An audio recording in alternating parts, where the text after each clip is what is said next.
All right, welcome to The Explainer. Today, we are diving deep into a really complex, kind of sprawling theory. It's called analyse pluriel, or plural analysis. And get ready, because it's going to connect the silent ghosts of the internet all the way back to the sun-drenched plains of ancient Egypt. It's a wild ride. Okay, so let's jump right in. We're going to start with a modern-day puzzle. And it comes from this quote, from the very person who actually developed this whole theory. He's talking about something we've all seen, right?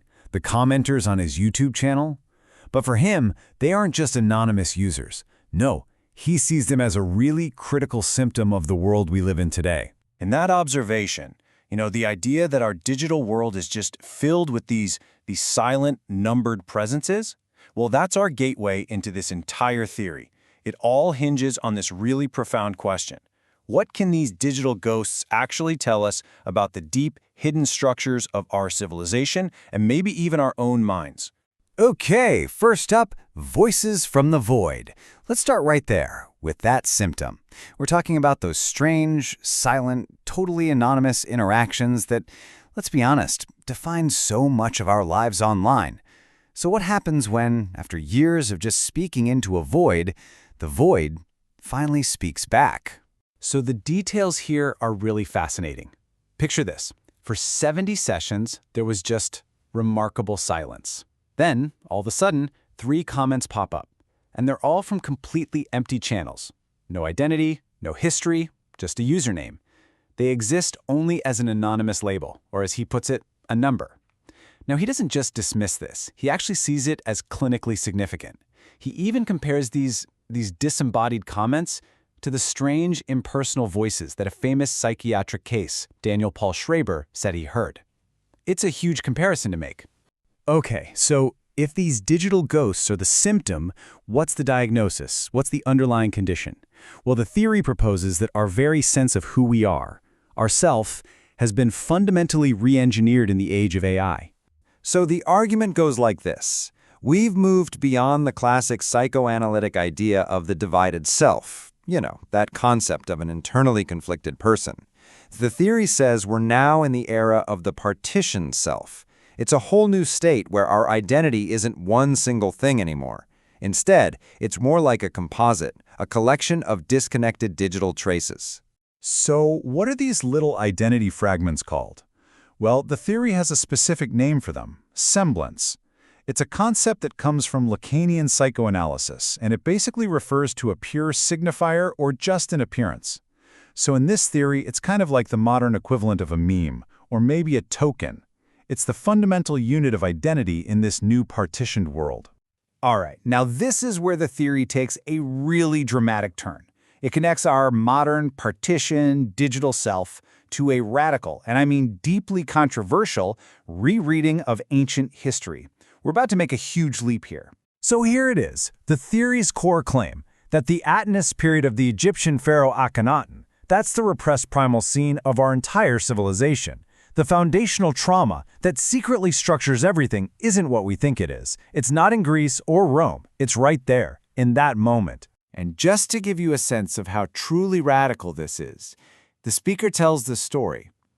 He presented this idea to his thesis professor, who then actually asked him to confess that he himself thought he was Akhenaten.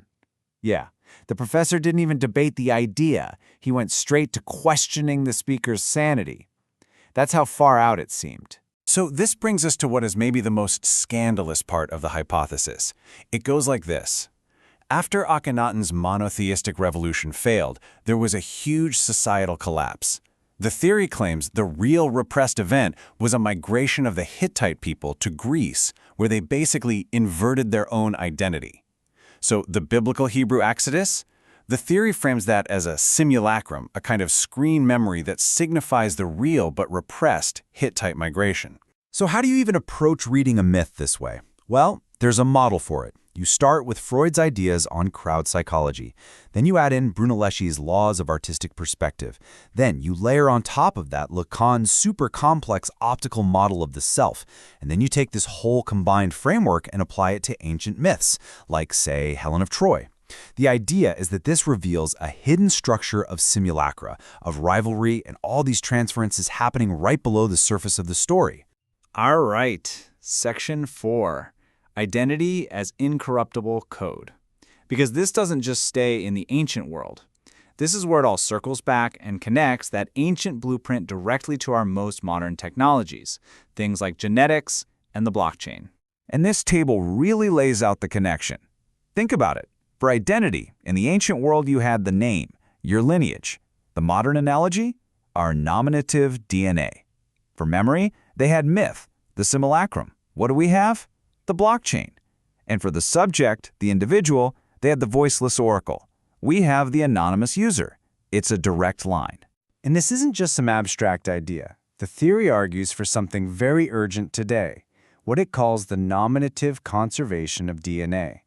Basically, the right for you to own and control your named genetic code. It's a powerful argument for protecting our most fundamental identity from just becoming another anonymous data point. Okay, so we've gone from YouTube comments to ancient Egypt, and all the way back to the blockchain. Where does that leave us? What is the takeaway from all of this? What's the new art of memory we're supposed to be learning? At the end of the day, AnaPlur is meant to be a practical tool. It's a way to understand who we are when history itself is a kind of copy, a simulacrum, and our very self is code. It's a new art of memory, but for the digital age. And for organizations, this has real implications. It means you have to manage silence not as a void, but as a space where connection happens. It means you have to articulate that link between our named identity, our DNA, and our encrypted data on the blockchain. And it means creating tools to manage this new partitioned nature of group identity. Which leaves us with a final, really big question. If our history is a simulacrum, a copy, and our identity is becoming code, who holds the key? Who gets to write the programs that define who we are in the future?